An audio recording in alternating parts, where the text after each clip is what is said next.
बहुत समय पहले की बात है। उत्तर भारत के एक छोटे से गांव में एक प्रसिद्ध गुरु स्वामी आनंद रहते थे। स्वामी आनंद अपनी विद्या, साधना और सरल जीवन शैली के लिए दूर दूर तक प्रसिद्ध थे।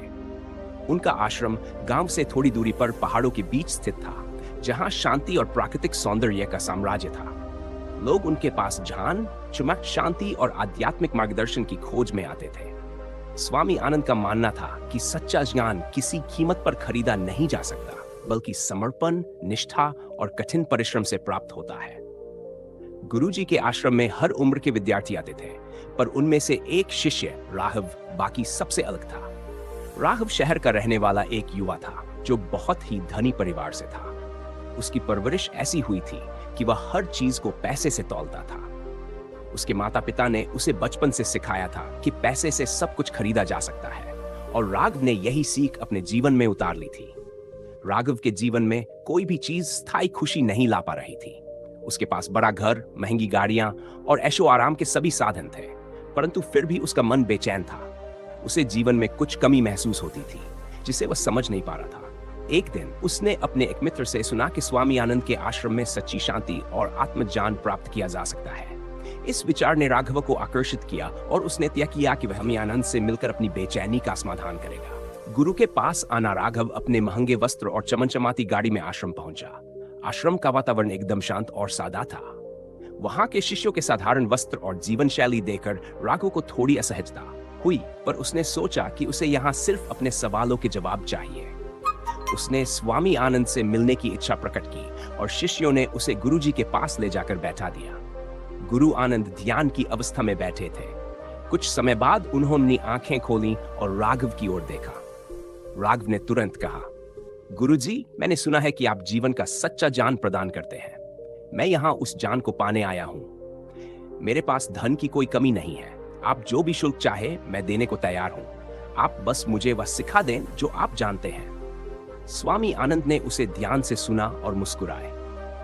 उन्होंने कहा, बेटा, ज्ञान कोई वस्तु नहीं है जिसे पैसे देकर खरीदा जा सके। यह तो तपस्या, समर्पण और समय की मांग करता है। यदि तुम वास्तव में सीखना चाहते हो तो तुम्हें यहां रहकर साधारण जीवन जीना होगा और अनुशासन का पालन करना होगा। राघव को यह सुनकर आश्चर्य हुआ। उसने सोचा था कि उसकी दौलत से वह गुरु को प्रभावित कर लेगा, परंतु स्वामी आनंद ने उसे पूरी तरह अनदेखा कर दिया।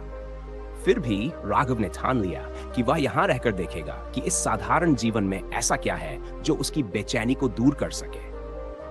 आश्रम में जीवन राघव ने आश्रम में रहने का निर्णय लिया।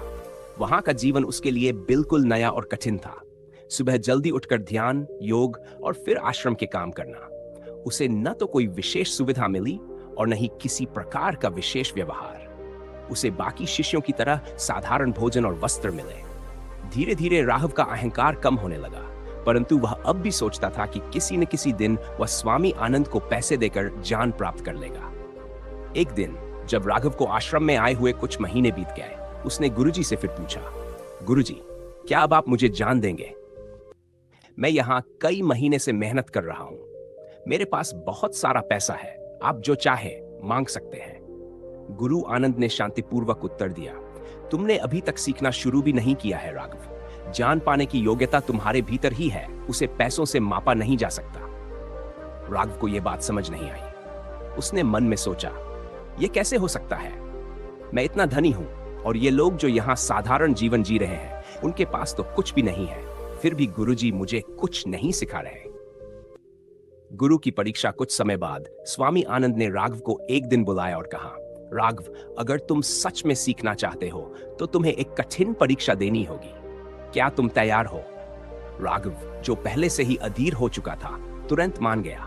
उसने सोचा, शायद अब गुरुजी मुझे वह विशेष ज्ञान देंगे जिसका मैं इंतजार कर रहा हूं। स्वामी आनंद ने राघव को एक खाली कटोरा दिया और कहा, इस कटोरे को लेकर गांव जाओ और एक दिन में इसे धन से भरकर वापस लाओ। याद रहे, तुम्हें इस कटोरे को केवल दान के रूप में मिला धन ही भर सकता है। तुम इसे अपनी दौलत से नहीं भर सकते। राघव को यह कार्य बहुत आसान लगा। उसने सोचा, मुझे तो गांव के लोगों से बस थोड़ा थोड़ा धन इकट्ठा करना है और यह कटोरा भर जाएगा। वह आश्रम से निकलकर गांव की ओर चल पड़ा। दान की महत्ता गांव में पहुंचकर राघव ने पहले कुछ दुकानदारों से संपर्क किया और उनसे दान मांगा। दुकानदारों ने उसकी स्थिति देखकर दान देने से इनकार कर दिया। उन्होंने कहा, तुम तो खुद एक धनी व्यक्ति लगते हो, हम तुम्हें क्यों दान दें? राघव को यह सुनकर धक्का लगा, पर उसने सोचा कि वह और लोगों से भी दान मांगेगा। वह गांव के और घरों में गया, परंतु हर जगह से उसे खाली हाथ ही लौटना पड़ा। कोई भी उसे दान नहीं देना चाहता था, क्योंकि लोग उसकी समृद्धि और आरामदायक जीवन को देखकर हैरान थे कि उसे दान की क्या आवश्यकता है। दिन ढलने लगा और राघव का कटोरा खाली का खाली ही रहा। वह निराश होकर वापस आश्रम की ओर लौट चला। जब वह गुरुजी के पास पहुंचा तो उसने कहा, गुरुजी, मैं असफल हो गया, किसी ने मुझे दान नहीं दिया। वे सभी कहते हैं कि मैं पहले से ही बहुत धनी हूं। स्वामी आनंद ने उसकी ओर देखा और गंभीरता से कहा, यही तो तुम्हारी पहली सीख है राघव। ज्ञान का मूल्य धन से नहीं आंका जा सकता। लोग केवल उसे दान देते हैं जिसे वास्तव में उसकी आवश्यकता होती है। इसी तरह सच्चा ज्ञान भी केवल उसे प्राप्त होता है जो उसे पाने के लिए अपना अहंकार और संपत्ति छोड़ देता है। धन से तुम सुविधाएं खरीद सकते हो, परंतु ज्ञान और शांति नहीं। सच्ची समझ राघव को अब समझ में आने लगा था कि वह जो वर्षों से सोचता आ रहा था वह गलत था। वह यह मानता था कि पैसे से हर चीज खरीदी जा सकती है, परंतु आश्रम में बिताए हुए समय और इस परीक्षा ने उसे सिखा दिया कि सच्चे सुख और ज्ञान का कोई मोल नहीं होता। इसे केवल समर्पण और विनम्रता से ही प्राप्त किया जा सकता है।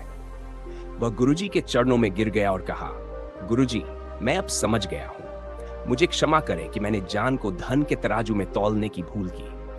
अब मैं आपका सच्चा शिष्य बनना चाहता हूं, बिना किसी लोभ या मोह के। स्वामी आनंद ने उसे उठाया और कहा, राघव, अब तुम सच्चे शिष्य हो। अब तुम्हारी यात्रा वास्तव में शुरू होती है। याद रखो, सच्चा ज्ञान केवल उसे प्राप्त होता है जो अपनी सभी धारणाओं और मोहों को त्याग देता है। उस दिन के बाद से राघव ने पूरे मन से आश्रम में रहकर साधना की। उसका जीवन पूरी तरह बदल गया। उसने समझ लिया कि सच्ची शांति और ज्ञान केवल आत्मा की गहराई में है, न कि बाहरी वस्तुओं में। कहानी का सार, इस कहानी से हमें यह शिक्षा मिलती है कि सच्चा ज्ञान और शांति पैसे से नहीं खरीदे जा सकते। जीवन की गहरी समझ, आत्मिक शांति और सच्ची खुशी केवल समर्पण, निष्ठा और साधना के माध्यम से प्राप्त की जा सकती है। धन और ऐश्वर्य बाहरी सुख दे सकते हैं, लेकिन आंतरिक शांति और संतोष केवल आध्यात्मिक मार्ग पर चलने से ही मिलते हैं।